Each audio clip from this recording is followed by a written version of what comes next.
Scott McTominay and Harry Maguire have been informed by Dan Ashworth that they are up for sale. Welcome to the United Sport. My name is Webb. Here are the latest conversations concerning Man United as we count down to the start of the season, where we will be doing the honor of kicking it off. Man United taking on Fulham. That game, of course, is one that we are excited for because we expect something different. It's sad though that Eric Ten Hag, who tries to be so honest, said, "We are not ready. The team is not ready, but the season is there. We have to do what we have to do." You don't say you're not ready. Just say, tell us we are ready. Just tell us we are ready. For us, we believe we are ready based on the signings we've made and those we hope to make. Welcome again. Like, share, subscribe if you haven't. And of course, do comment. And the more you like our videos, guys, the more the algorithm shares them. But also, I have noticed that so many of you, the biggest percentage of you watch our videos, but you don't subscribe. Please, for the growth of this channel, please subscribe and let's grow together. Now, let's get proper into it. Now, the latest that is coming in, according to sources, is that right now, Man United is focusing on clearing out players because clearly we are in a sell to buy situation, at least literally, while we speak now. It's not only us, it's the same case with clubs like Arsenal and even Chelsea, who seem to have a lot of money, have also got to clear out some players. So these are the days when clubs are clearing out players left, right, and center. Now, it has been said now that Dan Ashworth, the new director of football at Man United, has communicated officially to Scott McTominay and Harry Maguire, informing them that they are both up for sale, that if the right bidder comes in, they will be sold and let go of. Now, here is the good news. I don't think that should be a shock.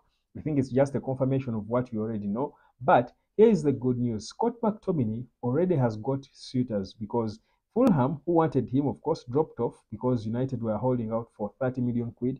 Yet Fulham could only table two bids, the highest being 20 million. Now, what is happening now is that Napoli and Antonio Conte are advancing, and Antonio Conte has made it clear. He has told the people in charge, "Bring me Scott." I told you, Scott McTominay, because of his character, he plays with his heart. These are the players that Scott McTominay wants to play for him. It doesn't matter how unskillful you might be.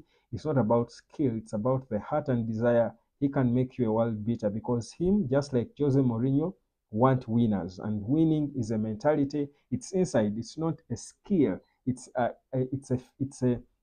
mindset. It's a heart. It's a desire. It's a fire that you have in you, and that's what Scott has, better than so many other skillful players, far more skillful than him. So what we know is that Napoli have held talks with Scott. He's open to the idea of joining them. He seems to be interested in going there and trying something new out of Italy after leaving his boyhood club and, of course, having the honor to captain Man United at some point. For me, I think Scott should be leaving with his head high. Man United, when he tells his story, he knows that he was never a talented player. He was so small.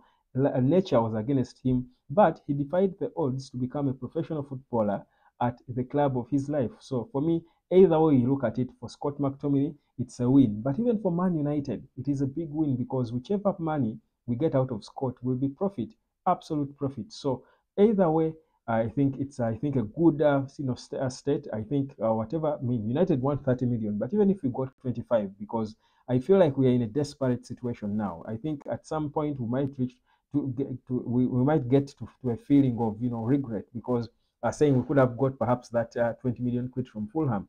So I think for me, I don't expect. I don't really expect Napoli to pay the whole 30 million quid, but anything between 20 and 30, I believe, is okay. It can come and serve us good in terms of trying to finance some of the deals we want to do finance, including Manuel Ugarte, for whom we are waiting to hear from Paris Saint-Germain and what plans they have going forward for us to progress past this impasse we are stuck at. Now, for Harry Maguire, of course, we bought him for a lot of money, 80 million it was, but he has played seasons at United, being a captain, gave us some good games. He had a record at some point of so many clean sheets. I remember at some point when he was in his peak, when Ole Gunnar Solskjaer was still there. When we missed him, we missed a lot. We struggled without him. So he has probably tried to pay part of his dues. We can sell him at about 30 million as well. This now he's probably fit. So before the end of the summer, there should be a club that would be willing to take him. I'm sure if Harry Maguire joined a club like West Ham, a club like Newcastle, Even Tottenham, all these are clubs who would properly fit into, still staying in England, fit it with them, and probably even become captain of these clubs. He's a natural born leader, and my feeling is that he's not one who should be worried about where it goes. Of course, the worry for him would be about the money. Unlike Scott, who is on 60,000 quid per week, really, for Harry Maguire, the mega wages is earning 200,000, and so is perhaps maybe the only impediment he could have to him agreeing or accepting to join whichever club would go for him, because the reality is not so many clubs around England would be able or willing, even if they are able financially, would have the will to pay Harry Maguire anything close to £200,000 per week. So that's the only situation. But there should be a way of Man United getting solutions, and we get rid of these two players so that we bring in more. Remember, with the back line already, we are probably well constituted. I mean, if we've got Nusa El Mazraoui, Reniero will return, Lisandro Martinez is there. We've got now we've got Mathis Delete. Maybe the plan now is to perhaps to keep this because we might want to keep another. I mean, maybe the plan is to keep Victor Lindelof. I don't know what Ineos are thinking, or they could be planning to bring in another, because there were also talks of bringing in a left back.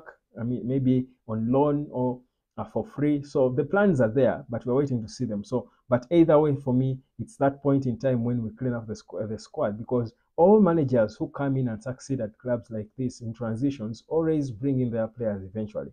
You look at Man City and Pep, when he came in, he had to handle things and get his players in. Even from Barca, when he was still at Barcelona, he had to let go of certain big name players who he thought were untouchable, who he thought were born to play for Barcelona, and bring in his own, and he went on and succeeded. Same thing with Mikel Arteta. You're seeing what he's doing with Arsenal. He has cleaned it completely, and now he has got a squad he can call his own. Eric Ten Hag is now having a semblance of the same, and it's just a matter of time. Of course, it all can't happen in one window. He cannot clear the house in one window. He needs time, but he should let go of as many as he can, because there is certainly not so much time for him. Do recall, he was only given 2 years, and 2 years in football is really a short time. It's like 2 hours. It's literally 2 hours. It's such a short time. You can't do so much in 2 years. You need time. But for a club like Man United, the game today, the pressure that comes with coaching a club like Man United, you won't have a lot of it. You just need to get the results coming. And that's why Eric Ten Hag has chosen to go the easier way by going for the already tried and tested when it comes to playing his style. The players he has worked with before, and Ineos have chosen to trust him, thinking and hoping and believing that it will work instantly. And before the end of 2 years, they will be calling him again to perhaps prolong the contract and tie him down to a longer one, because that would be probably the ideal thing. So it's a critical situation, because, again, that's where we are now, sell to buy. If we are going to bring in any other players, we need several of them in the middle. We need to be able to sell some. That's where we are now. Our players are not the most attractive to any club, not because they are very poor footballers, but because they are on crazy wages. So it's very difficult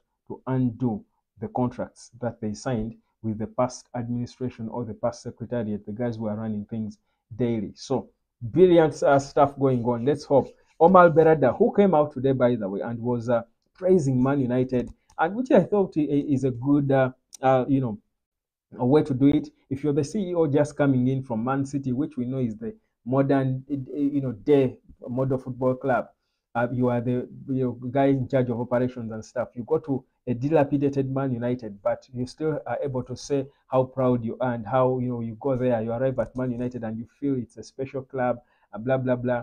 I had Mathis Delete in his first interview speaking very good English, and he also spoke about how big an honor it is for him to play for Man United, and it was a no-brainer. He was waiting for weeks and weeks, waiting for the message.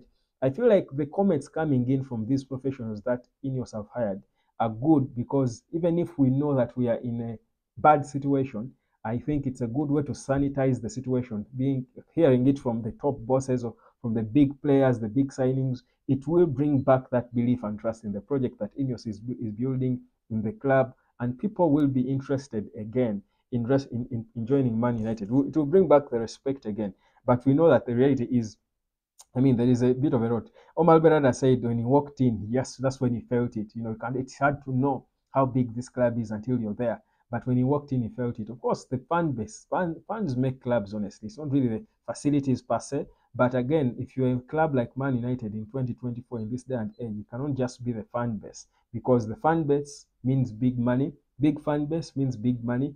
Big money means you should be able to spend on the right best players, but also best players need to play in the best atmosphere, best gym, best training facilities, best everything, best stadium. So inadvertently it gets there. Whereas it's not the main thing, it is an important thing, especially if you're Man United, which we believe those who support it is the biggest football club in the world. Beautiful stuff happening. We are still here, of course, to follow and monitor every story and everything as it unfolds. My name is Webb. The season is around the corner.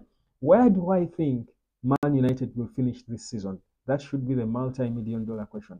But before I answer that, I'll put it to you first. So drop down a comment and give me your 2 cents on our season and where you think this new galvanized squad will push us to in the coming season. My name is Webb. Peace, love, and harmony. Cheers.